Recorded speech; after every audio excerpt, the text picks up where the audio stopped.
Greetings and welcome to PinballHelp. Mike here.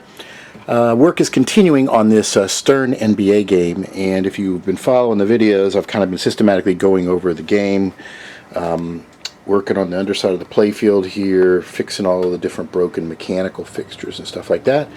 Got everything I thought fixed, and then turned the game on and started playing it and found a few other issues. There's a kick-out hole that is this guy right here that seems to systematically kick the ball. It looks like it's not kicking the ball strong enough to get out of the hole. It keeps falling back in the hole. So I've got to look at this. The spring is a little weak on it, but that doesn't necessarily lead me to believe that would cause it not to work right, but I don't know. It looks like it's functional, so now I'm thinking maybe there may be some adjustment or there may be something up top that's making the ball bounce back into the hole. I'm going to have to fiddle with this a little bit more. The right slingshot, I mentioned in an earlier video, I'd replaced the burned out coil, and now it's not firing at all. So unfortunately, I think what's happened is what didn't happen, which is it may be one of the driver transistors for it is blown. Although I don't know yet. I haven't looked in the manual, so I'm going to look in the schematics and find out what's in the path of that coil, and if it shorted, which I checked that it did short with my meter, what it would do, what damage it might cause elsewhere. Maybe it's just a blown fuse that I got to find. I'll have to look, but I don't know if that's the case.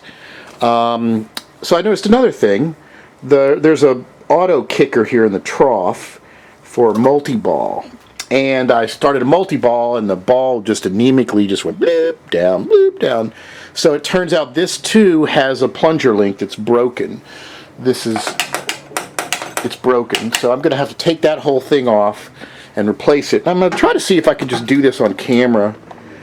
The big problem I have is I don't have one of these cameras that I can stop and start like on a TikTok video or whatever. It would be so much easier if I hit stop. It's just a completely separate file, and then I have to edit everything together. I really need to get a camera that won't do that. So let's take a look at this thing and see what we have to work with. So I'm going to undo the last screw. I've taken 3 of them off. And let's get this assembly out. And this is also just a general good video on how to replace these coil mechanisms.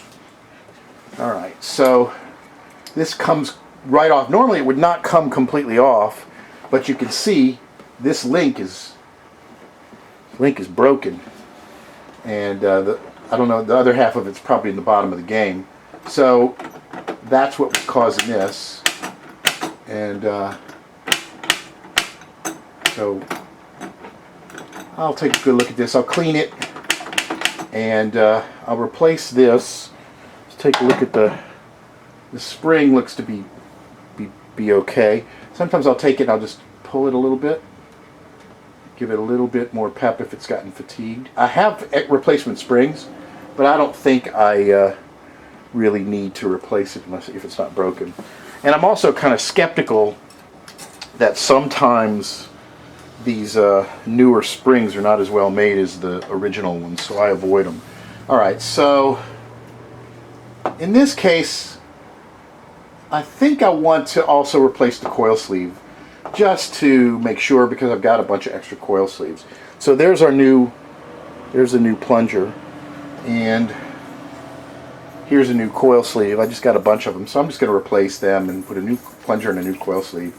So I will get some needle nose pliers, pull this little retaining clip off, this E-clip,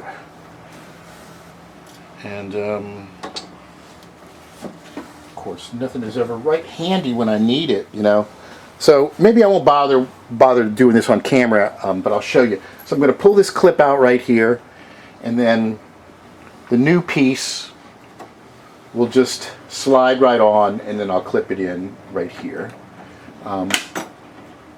And I'll spray this with a little bit of dry lubricant, clean it up a little bit. Then I'm going to undo these 2 screws here, and I'm going to take this top retaining thing off, remove the coil, put a new sleeve in, and then put this back. and then put it all together, and then that'll be one more thing that I'll have fixed as I slowly go through the machine. And then after that, the next step is going to be looking in the manual and seeing what this blown slingshot will take out with it. Maybe there's a fuse somewhere that just needs to be changed. I'll find out, and I will get back with you and report to you the progress. So until next time, thanks for watching. Be sure to subscribe, YouTube/PinballHelp.